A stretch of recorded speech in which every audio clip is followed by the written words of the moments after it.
জলবায়ু পরিবর্তন, অতিরিক্ত মাছ শিকার ও দূষণে বিপর্যস্ত মহাসাগর। বিশ্ব নেতাদের কার্যকর ব্যবস্থা নেওয়ার আহ্বান জাতিসংঘ মহাসচিবের। আকাশসীমা সুরক্ষিত করতে যুদ্ধবিমান মোতায়েন করল পোল্যান্ড। সাইবার আক্রমণ মোকাবেলায় নিরাপত্তা ও প্রতিরক্ষা বিষয়ে সংলাপ শুরু করতে সম্মতি ফিলিপিন্স এবং ইউরোপিয়ান ইউনিয়নের। আরো কঠোর হচ্ছে জার্মানির ভিসা পাওয়ার প্রক্রিয়া। স্পেনকে হারিয়ে আবারও নেশনস লিগ রোনালদোর পর্তুগালে। ইউরোপের হালনাগাদ ও বৈচিত্র্যময় খবরাখবর আপনাদের সামনে এক নজরে তুলে ধরছি আমি আশফাক আহমেদ।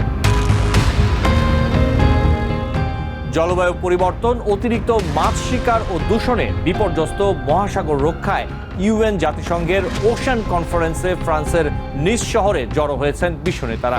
এতে জাতিসংঘের মহাসচিব অ্যান্টোনিও গুটেরেস বলেন, বিশ্বের মহাসাগরগুলো এখন এক প্রকার জরুরি অবস্থার মুখে রয়েছে। তাই পরিবেশ সংকটে পড়া সমুদ্র আর সমুদ্র নির্ভর মানুষদের টিকে থাকার জন্য বিশ্ব নেতাদের প্রয়োজনীয় অর্থ বরাদ্দ ও কার্যকর সুরক্ষা ব্যবস্থা নিশ্চিত করার আহ্বান জানান।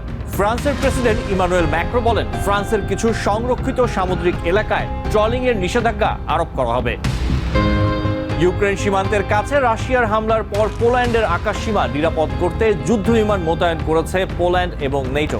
এক্সে পোলিশ সশস্ত্র বাহিনী জানিয়েছে, রাশিয়ার বিপদগামী ক্ষেপণাস্ত্র পোল্যান্ডে আঘাত হানতে পারে এমন আশঙ্কার কারণে ঝুঁকিপূর্ণ এলাকার পাশে অঞ্চলগুলোর নিরাপত্তা নিশ্চিত করার জন্য এই ব্যবস্থা নেওয়া হয়েছে। আকাশসীমার নিরাপত্তা নিশ্চিত করার জন্য যে কোনো পরিস্থিতি মোকাবেলায় সর্বদা প্রস্তুত পোলিশ সামরিক বাহিনী। ইউক্রেন পরিস্থিতি ক্রমাগত পর্যবেক্ষণ করছে দেশটি।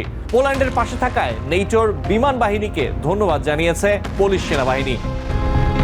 সাইবার আক্রমণ এবং বিদেশি হস্তক্ষেপের মতো উদীয়মান হুমকি মোকাবেলায় নিরাপত্তা ও প্রতিরক্ষা বিষয়ে একটি সংলাপ শুরু করতে সম্মত হয়েছে ফিলিপিন্স এবং ইউরোপিয়ান ইউনিয়ন।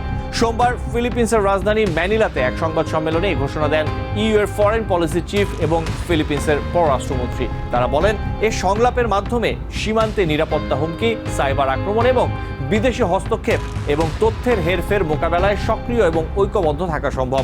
এছাড়াও সাউথ চায়না সি এবং তাইওয়ানে চায়নার একচেটি আধিপত্য মোকাবেলায় এই সংলাপ কার্যকর ভূমিকা পালন করবে বলে মন্তব্য করেন ইউ এর ফরেন পলিসি চিফ কায়া ক্যালাস। জার্মানির ভিসা পাওয়ার প্রক্রিয়া আরও কঠিন হতে যাচ্ছে। আগামী 1 জুলাই থেকে দেশটির নতুন নীতিমালা কার্যকর হলে ভিসা প্রত্যাখ্যানের পর আর বিনামূল্যে আপিল করার সুযোগ থাকছে না। বর্তমানে যদি কোনো আবেদনকারীর ভিসা বাতিল হয়, তাহলে তিনি বিনা খরচে আপিল করে পুনর্বিবেচনার আবেদন করতে পারেন। বর্তমানে যদি কোনো আবেদনকারীর ভিসা বাতিল হয়, তাহলে তিনি বিনা খরচে আপিল করে পুনর্বিবেচনার আবেদন করতে পারেন। অতিরিক্ত কোনো আইনি প্রক্রিয়ায় না গিয়েও কেবল প্রয়োজনীয় কাগজপত্র দিয়ে বিষয়টি নিষ্পত্তি সম্ভব। তবে নতুন নিয়মে ভিসা প্রত্যাখ্যান হলে আবেদনকারীকে আবার নতুন করে আবেদন করতে হবে কিংবা চাইলে বার্লিনের প্রশাসনিক আদালতে মামলা করতে হবে। শ্বাসরুদ্ধকর ট্রাইবেকারে স্পেনকে 5-3 গোলে হারিয়ে ইউএফা নেশনস লিগের শিরোপা জিতেছে পর্তুগাল। রবিবার রাতে জার্মানির মিউনিকে অ্যালিয়ান্স অ্যারেনায় নির্ধারিত এবং অতিরিক্ত সময়ের খেলা 2-2 গোলে অমীমাংসিতভাবে শেষ হয়। পরে পেনাল্টি শুটআউটে ম্যাচের ভাগ্য নির্ধারণ করা হয়, আর তাতে শেষ হাসি হাসে পর্তুগিজরা। সেই সাথে প্রথম দল হিসেবে একাধিকবার এই টুর্নামেন্ট জয়ের অনন্য রেকর্ড গড়ল ক্রিস্টিয়ানো রোনালদোরা। নজরে প্রতিদিন ইউরোপের খবর জানতে চোখ রাখুন টিবিএন 24 নিউজ নেটওয়ার্কের ইউটিউব ও ফেসবুক পেজে। নিউ ইয়র্ক থেকে সম্প্রচারিত টিবিএন 24 টেলিভিশন বিশ্বজুড়ে বাঙালির কণ্ঠস্বর।